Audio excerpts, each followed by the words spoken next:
बिस्मिल्लाहिर्रहमानिर्रहीम। अस्सलाम वालेकुम दोस्तों आज हम आपको 3 जुलाई की होने वाली मीटिंग के बारे में बताने जा रहे हैं। मैं आपको पहले ही वीडियो से बता दूं कि ये कोई ऑफिशियल मीटिंग नहीं है। इस मीटिंग से मुराद ये है कि हम आपको कुछ बातें बताएंगे कि ये जो है तालीमी निज़ाम के मुतल्लिक़ कि छुट्टियाँ कब तक हैं, पेपर्स दोबारा कौन से होने हैं, कौन सी क्लासेस के होने हैं, कब होने हैं, कौन से बोर्ड के, और मुकम्मल तफसील जो है वीडियो में है। तो वीडियो के अंत तक लाज़मी वॉच कीजिएगा और माजरत कि आपको बैकग्राउंड नॉइस भी आ रही होगी। तो चलिए आज की वीडियो की जाने बढ़ते हैं, लेकिन उससे पहले अगर आपने हमारा चैनल अभी तक सब्सक्राइब नहीं किया हो तो चैनल को सब्सक्राइब कर लें ताकि फ्यूचर में आने वाली हर नई वीडियो नोटिफिकेशन आप तक इजीली पहुंच सके। तो जैसा कि आप जानते हैं कि सबसे पहले हम बात कर लेते हैं 9th क्लास की। तो जितने भी 9th क्लास के स्टूडेंट्स हैं, मैं आपको ये बता दूं, जो स्टूडेंट्स के जितने भी आप स्टूडेंट्स हैं उनको ये कहना है कि 9th क्लास के पेपर जो हो चुके हैं वो आपके रिजल्ट नेक्स्ट साल जो 10वीं क्लास के पेपर होंगे उन पर मबनी होगा। तो इसलिए आप 10th क्लास की तैयारी शुरू करें, 9th को छोड़ दें। इसी तरह जो है 11th क्लास वालों को भी यही सीन है कि 11th क्लास वाले 12th की तैयारी करना शुरू कर दें और वो जो है छोड़ दें कि 11वीं क्लास को हम दोबारा प्रिपेयर ना करें, अगले साल की जानब जो है वो बढ़ जाएं, आगे रजू कर लें।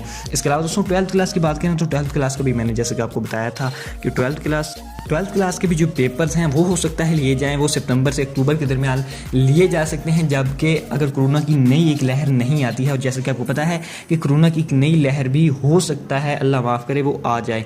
तो इसलिए जो है आप भी कुछ घरों में रहें और सेफ़ रहें। इसके अलावा दोस्तों हम बात कर लेते हैं कि छुट्टियाँ कब तक रहेंगी, इसके अलावा जो है छुट्टियों में कितना इजाफा हुआ है। तो मैं आपको बता दूँ दोस्तों कि आज भी HEC के चेयरमैन का कहना था कि हो सकता है कि 2 से 3 मंथ भी यूनिवर्सिटीज़ बंद रहे। आप स्कूल और कॉलेजेस की बात करें तो जाहिर सी बात है, जब यूनिवर्सिटी के बड़े स्टूडेंट्स हैं वो SOPs पर अमल भी कर सकते हैं। हालांकि स्कूल और कॉलेजेस के थोड़े छोटे स्टूडेंट्स हैं और आपको पता है मिडिल और प्राइमरी के स्कूल के जो तालिब इल्म हैं वो कैसे होंगे, तो वो SOPs पर अमल भी नहीं कर सकते और उनको कैसे स्कूल भेजा जा सकता है, ये आप बात खुद सोच लें। तो कहने का मकसद ये है कि आपको बताने का मकसद ये है कि जो है स्कूल वो बिल्कुल ओपन नहीं होने वाले 7 जुलाई को। टोटली ये फेक खबर थी और अलबत्ता 7 जुलाई की जो मीटिंग होगी इंशाल्लाह वो आपको मैं बहुत जल्द प्रोवाइड कर दूंगा और कोशिश करूंगा उसकी लाइव कवरेज भी मैं सेकंड चैनल पर करूं, क्योंकि इस चैनल पर वो सेफ नहीं है। तो उम्मीद करते हैं कि आपको आज की वीडियो पसंद आएगी। मज़ीद ऐसी वीडियो देखने के लिए मैं चैनल को सब्सक्राइब कर लें ताकि फ्यूचर में आने वाले हर नई वीडियो नोटिफिकेशन आप तक पहुंच सके। तो मिलते हैं नई वीडियो में, तब तक के लिए ख्याल रखिएगा। मुझे दीजिए इजाज़त। अल्लाह हाफिज़।